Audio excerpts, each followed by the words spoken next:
There is a version of your life that a man from a small town outside Mexico City has been seeing in his mind's eye every time someone like you sits across from him.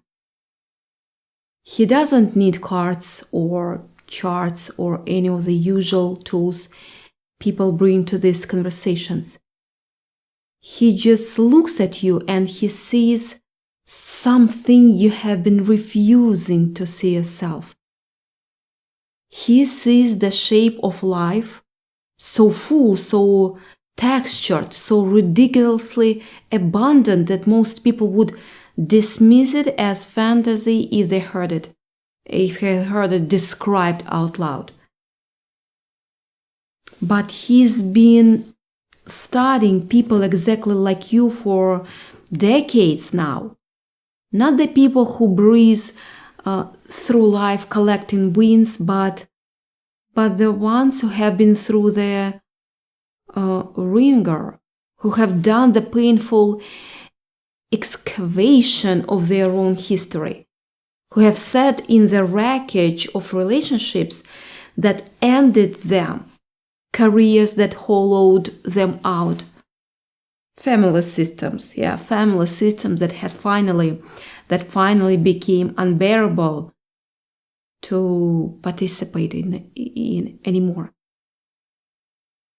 And what you noticed about that particular group, that ones who did the work, who faced their shadows and grieved their old selves and dismantled the stores that kept them small, was that they kept arriving at the same impossible door.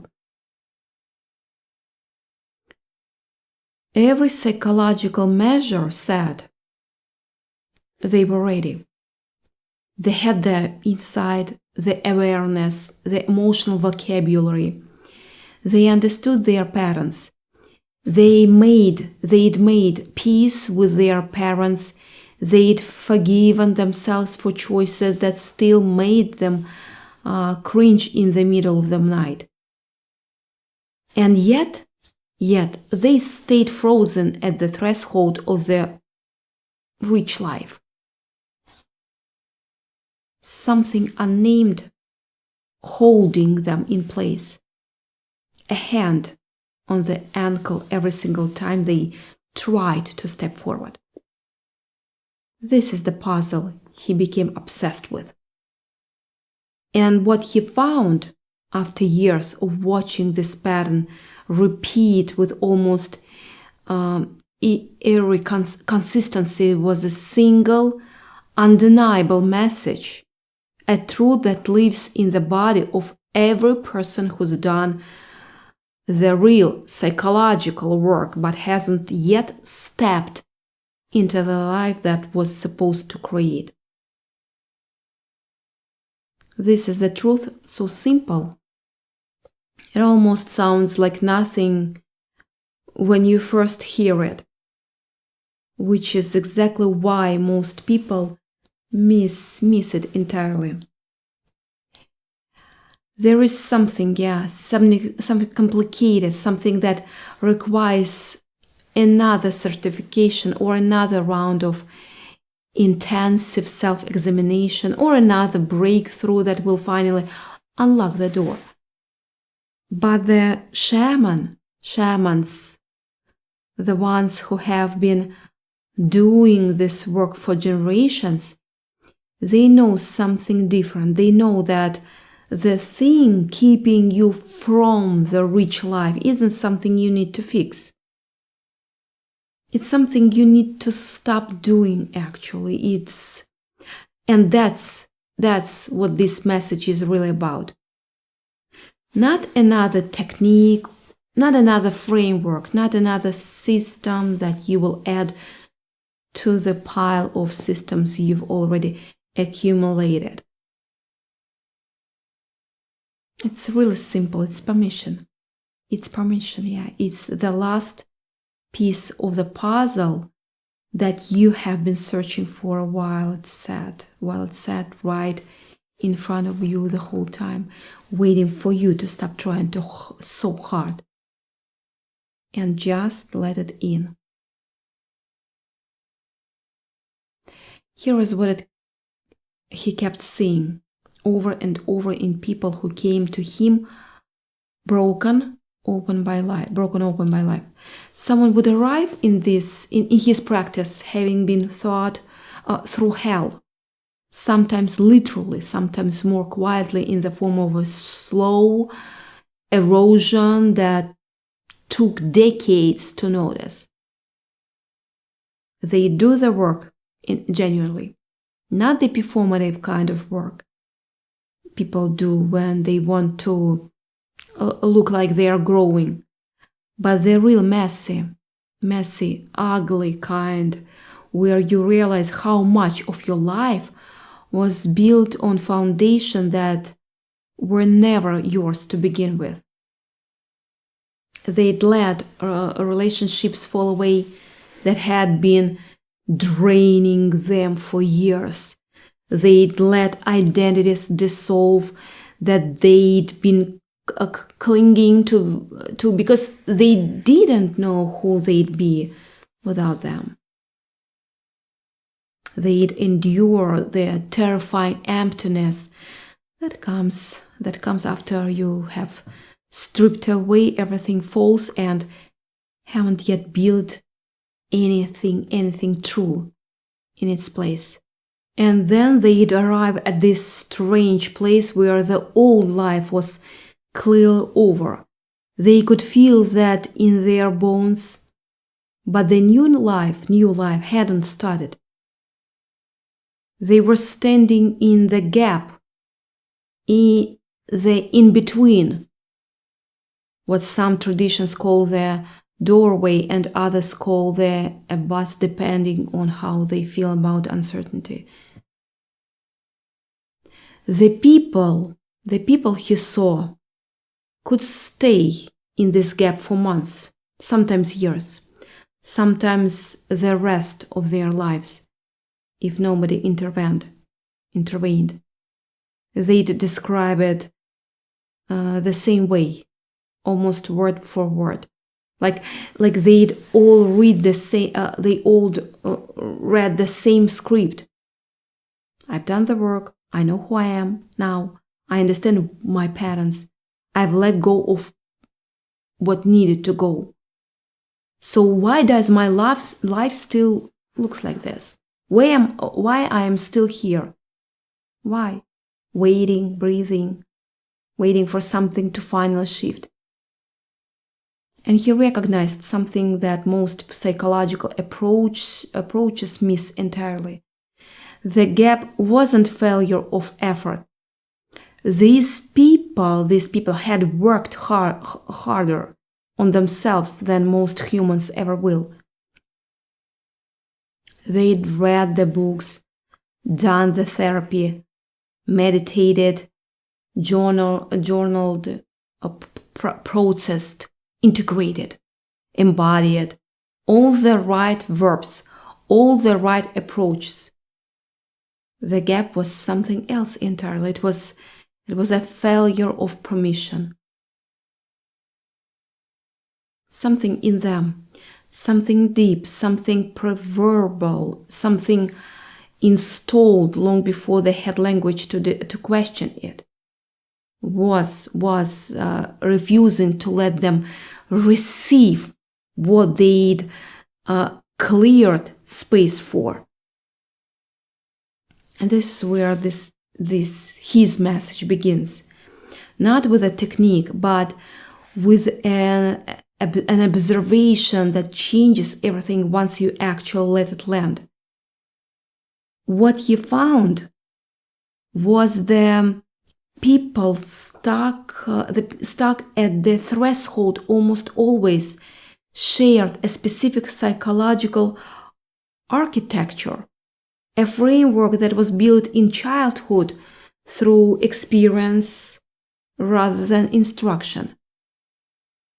Sometimes in those early years, they'd received a lesson not through words usually, but through the texture of daily life, that abundance was dangerous, that having too much invited punishment, that visible joy made you a target, that if life got too good, something terrible would follow to balance it out.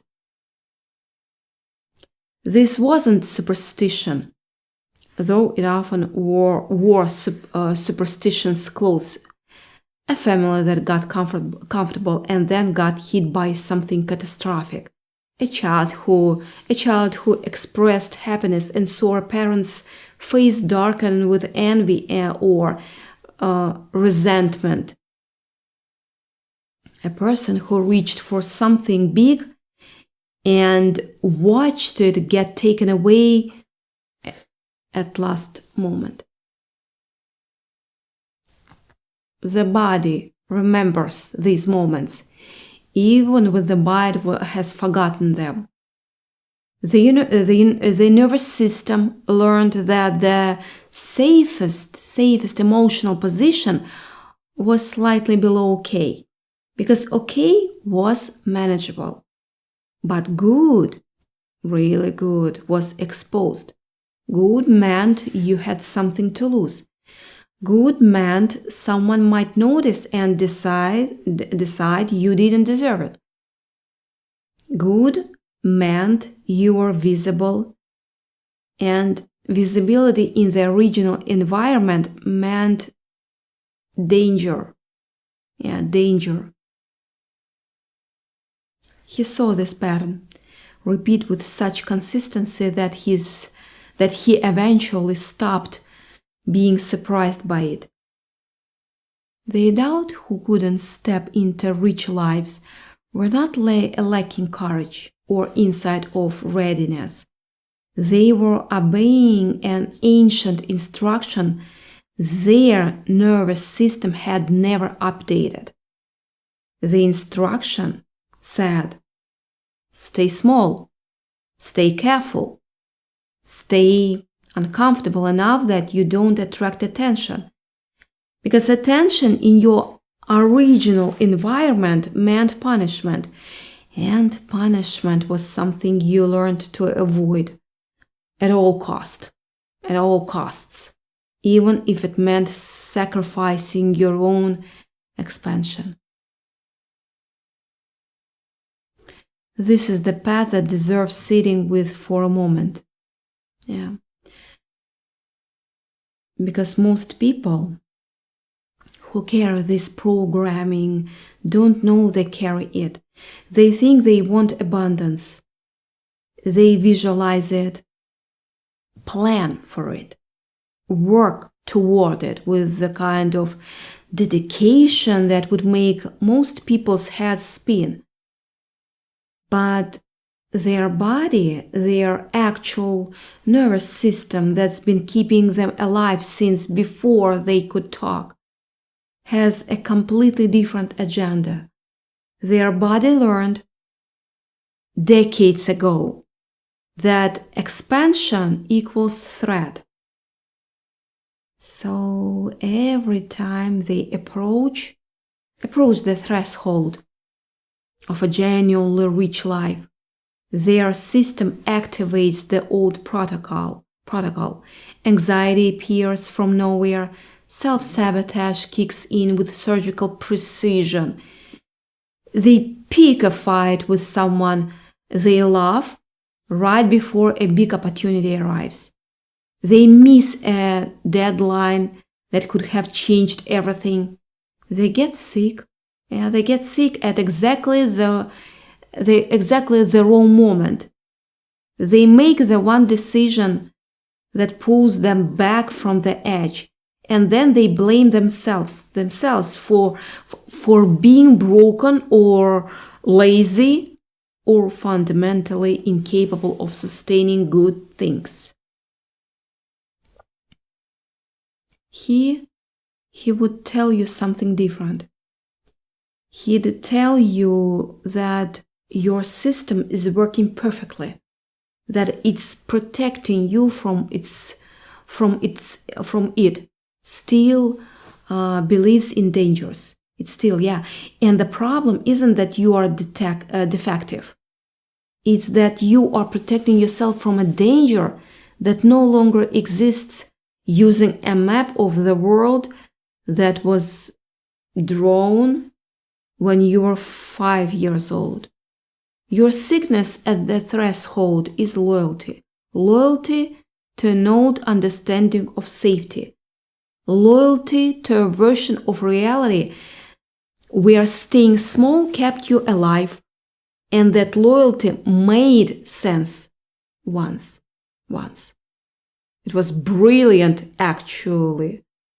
A child's genuine level adaptation to an environment where visibility was punished and invisibility meant survival.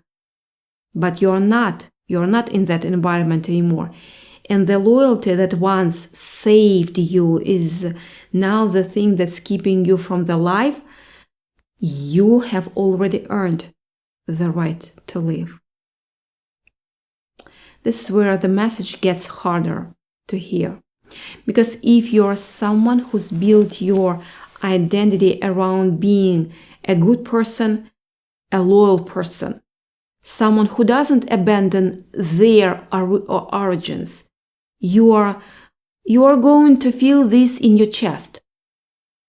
The truth is that stepping into abundance, real abundance, the kind that includes emotional richness, creative expression, genuine intimacy, material ease, or psychological freedom, requires becoming someone your original family system would not recognize. And this is what he discovered, was the deeper terror. Yeah, the sense that fully inhabiting the life meant completing a separation that part of you is still refusing to make. The final irreversible separation from the world you came from. He would have called this the individuation threshold, the point where the becoming yourself and belonging to your origin can no longer coexist, where the person you are becoming and the system that shaped you diverge so completely that stepping forward means accepting you can never fully go back. You can visit, you can love the people there, you can maintain relationships that still work, but you cannot live in that world anymore because you have outgrown its dimensions.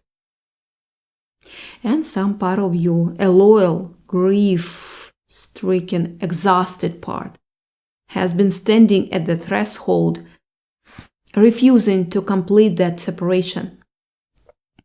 That isn't about cutting people off. He was clear about that. It doesn't mean reject or where you came from. It's the completion of a psychological birth that started when you began questioning the family story, the cultural story, the inherited story about who you were supposed to be and what you were supposed to want. You've been in labor with yourself for years. And now the birth is ready to complete.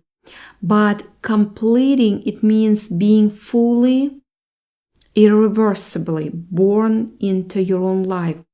And that carries a grief that most personal development frameworks skip right over. Because here's what nobody tells you about stepping into a rich life. You will grieve. You will grieve, yeah. You will grieve the simplicity of the old world. even if the old world was painful.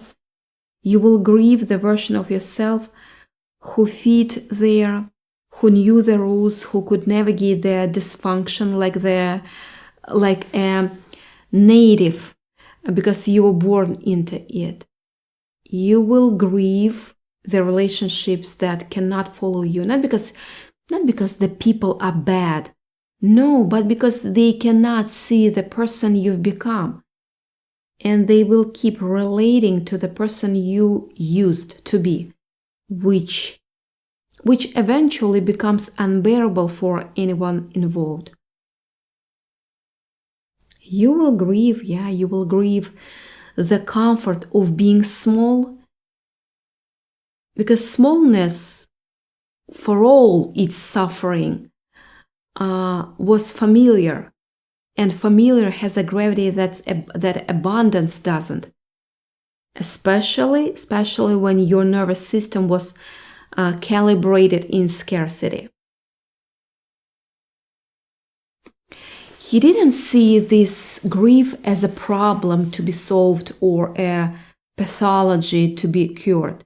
He saw it as the price of admission, the doorway to a rich life passes through grief, the way a river passes through a gorge.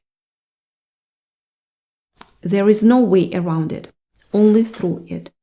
And the people who got stuck at the threshold were often people who sensed this grief waiting and unconsciously decided they'd rather stay in the gap than feel it. Because grief is the thing we've been taught to avoid at all costs, even when it's the very thing that will set us free. But here is what he also found. The grief is finite. It has a bottom. It has an end. And people who let themselves feel it, who stopped running from the sorrow of outgrowing their origins, moved through it faster than they expected. Weeks sometimes. A few months of genuine mourning for the world they were leaving behind. And then something opened. What opened was capacity. Psychological capacity for receiving what had always been available but couldn't land before. Like a harbor that had been blocked by debris once the grief cleared the channel. Life could actually dock, Opportunities that had been circling started to land. Relationships that matched the new frequency appeared. Creative energy that had been locked in the service of staying small, redirected into building something real. The richness they'd been approaching for years could finally reach them because they stopped unconsciously blocking it with their own fear. And this is where the message sharpens into something you can actually use. Not as another technique, but as a recognition of what you have been doing wrong without realizing it. So, you have been mistaken preparation for arrival. Let me stop here. You have been doing the inner work, accumulating insight, developing awareness, and assuming that at some point, the work itself would deliver you into the rich life, as if enough shadow integration would automatically produce abundance, as if enough therapy sessions would eventually generate the life you want without you having to do something that feels fundamentally different from anything you have done so far. The work was necessary. Every bit of it. You needed to dismantle the false structures, face the shadow, grieve the old identity, understand your patterns. All of that cleared the ground. But clearing ground and building on it are different acts, and the second act requires something the first act doesn't: a willingness to receive without having earned the right to receive through additional suffering. This is where it gets uncomfortable for people who have built their identity around doing the hard work. Because the hard work at a certain point becomes its own form of abundance, avoidance.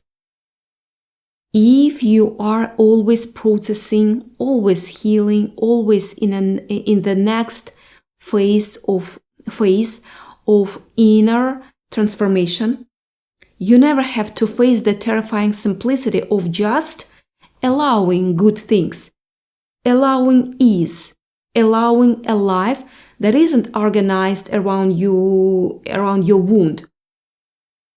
He saw this constantly in people who had become so identified with the journey of healing that healing itself became the cage.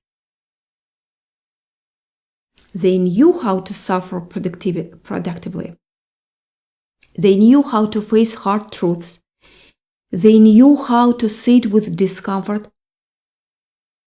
What they didn't know, what their entire system registered, was how to sit with genuine goodness without waiting for the another shoe to drop. So here's his message. The one he would have given you if you'd sat across from him with the whole weight of your history pressing down on your shoulders, and told him you'd done the work but couldn't cross the threshold. He would have said, you are not waiting for readiness. You are ready. You have been ready. What you are waiting for is a guarantee that the rich life will not be taken from you the way good things were taken from you before. And that guarantee will never come. It cannot come because life doesn't offer guarantees of permanence. What life offers, what the self offers, if you will let it, is the experience of fullness right now, today, in this body, with these resources, alongside these people, in this imperfect and temporary and astonishing window of being alive. The rich life you've been approaching isn't a reward for suffering enough. It isn't something you earn by completing one more phase of healing. It's something you allow by making a decision your nervous system has been refusing to make. The decision that you are allowed to have this. That joy is safe, that abundance is survivable, that your life is permanent to be good without catastrophe following close behind. He watched people make this decision in his presence, and it rarely looked dramatic from the outside. Sometimes it was a person finally saying yes to a relationship their body had been screaming out for years because real intimacy felt too dangerous. Sometimes it was someone raising their prices and watching clients actually respect them more not less. Sometimes it was someone moving to the city they'd been dreaming about, or starting the business they'd been planning, or simply stopping the constant self-improvement long enough to enjoy what they'd already built. The external form varied endlessly, but the internal shift was always the same. The moment where the old loyalty to smallness released its grip, and the person stepped forward into a life their childhood self would have found unimaginable.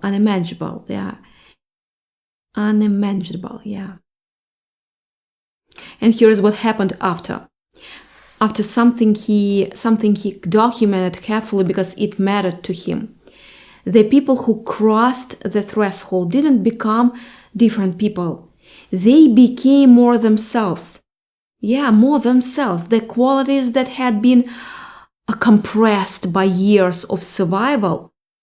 Their humor, their creativity, their warmth, their fierceness, their strange and specific way of seeing the world expanded to fill the space that fear had been occupying. They didn't become spiritual archetypes or aligned beings. They became vivid, particularly fully uninhabited humans. Humans who loved more than they expected to, who built things that surprised them, who attracted people and circumstances that matched the frequency they had been too afraid to broadcast. The richness he was talking about was never primarily financial, though financial ease was often part of it. The richness was experimental. Yeah. Sensori-rational, creative. It was the richness of waking up in a life that actually fits you, where your daily experience reflects your inner reality instead of contradicting it, where you don't spend every evening recovering from a day that violated your values, where the people around you actually see you, and you don't have to perform a version of yourself to maintain the connection. That's the rich life. And it's been waiting for you to stop believing you need one more breakthrough before you deserve it. But he would also warn you about something, because he was honest like that. He'd warn you that the first weeks of a rich life feels wrong.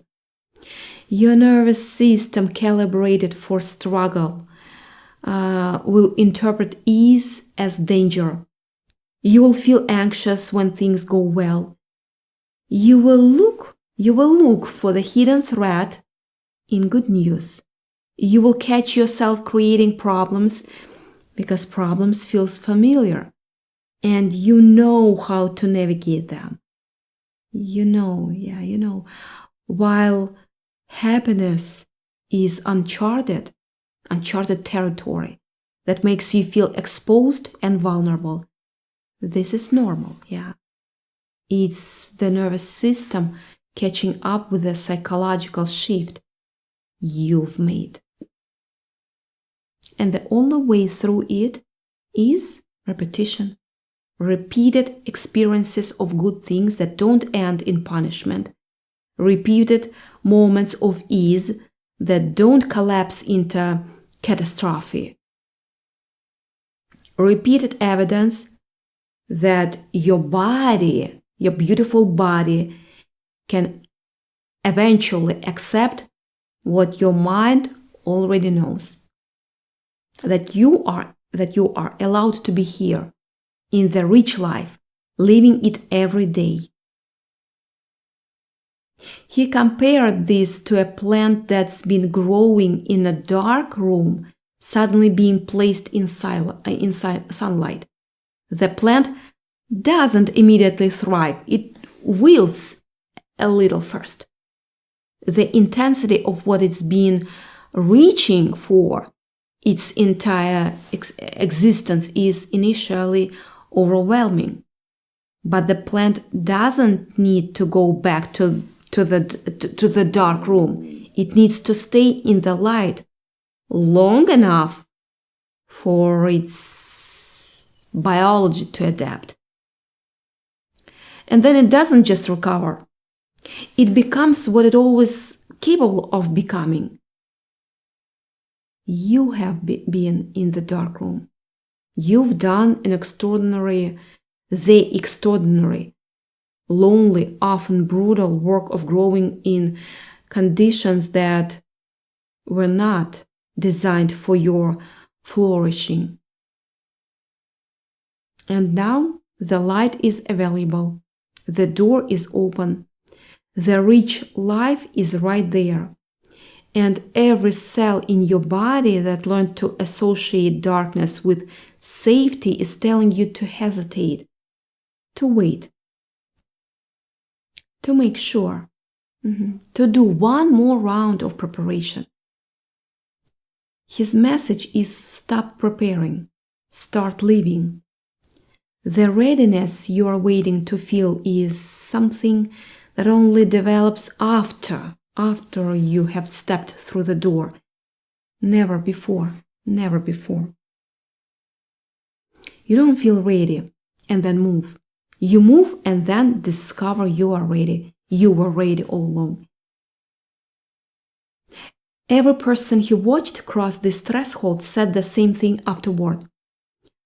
I could have done this sooner. Yeah.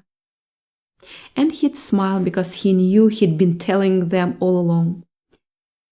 There is one more piece of this. One more.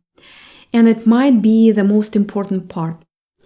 He realized that stepping into a rich life is, at its core, an act of faith.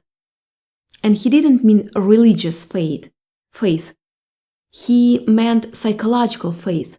Trust in the self, in the deeper organizing intelligence of your own psyche that has been guiding you through every dark night and every painful dismantling towards something you couldn't see while you were in it.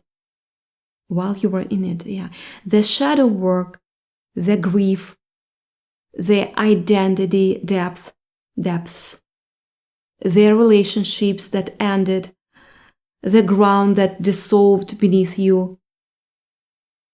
All of it was preparation for this.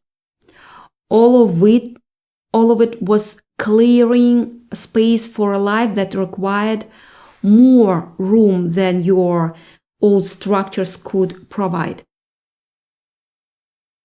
He would have called this trusting the individuation process, trusting that the intelligence driving your transformation knows where it's taking you, even when you cannot see the destination from where you are standing, especially, You trusted it through the hard paths, through the nights you were not sure you'd survive, through the losses, losses that felt unsurvivable, through the phases where you couldn't recognize yourself in the mirror. You trusted it then. Trusted it now. Trust it into the good, because the good is where the process has been taking you. The dismantling was never the point. The point was always what could be built once the full structure were gone. You have focused so intently on the demolition understandably, because demolition is loud and consuming, that you forgot construction was supposed to follow. The rich life isn't a fantasy you are chasing. It's the natural consequence of everything you've already done. The harvest of seeds you planted in the darkest season of your transformation. Yeah, the harvest. This message, distilled to its essence, is that you have permission. You've had it longer than you know. The universe or the self, the God, our God, is not keeping score. It's not waiting for you to earn enough suffering points before releasing you into joy. The door has been opened. You have been standing in front of it, hand on the frame, telling yourself you need one more thing before you can walk through. You don't need one more thing. You need to walk through. And the life on the other side, the full, textured, imperfect, of course, imperfect, abundant, breathing life that's been assembling itself while you're doing the inner work. It's going to feel strange at first. It's going to feel like too good. Yeah, too good. Your body will resist it. Your old programming will generate doubt. And you will have moments where you want to retreat to the familiar territory of working on yourself, because at least that felt productive. At least that had structure. At least you knew the rules. Stay, anyway. Stay in the new life. Let your nervous system recalibrate. Let the unfamiliar become familiar. Let ease stop feeling dangerous. Let people love you without assuming they will leave. Let money flow without bracing for scarcity. Let creativity move through you without judging every output. Let your days be shaped by desire instead of duty, by curiosity instead of survival, by the genuine interest of the person you've become rather than the desperate needs of the person you used to be. He believed, and his life's work supported this, that every human psyche is oriented toward wholeness, that the same force driving a seed to break through concrete is driving you toward your fullest expression. You felt that force. You felt. It's what pulled you into the shadow work, the hard conversation, the identity collapses, the terrifying honesty. It was punishing you. It wasn't actually punishing you. It was making room. The room is made now. The clearing exists. And standing in a clearing you've spent years creating while refusing to build anything in it, that's the only real waste. Everything else was necessary. Yeah. The pain was necessary. The confusion was necessary. The long season of in between was necessary. But its time is over. You know it's over. You've known for a while. So here it is. The last message. You survived the worst of your life with half your resources and none of your awareness. Imagine what becomes possible now that you have both. The rich life was never about arriving somewhere new. It was about finally letting yourself inhabit the place your transformation has already brought you. You are here. You have been here. The only thing left is to stop living. The only thing is stop living, yeah.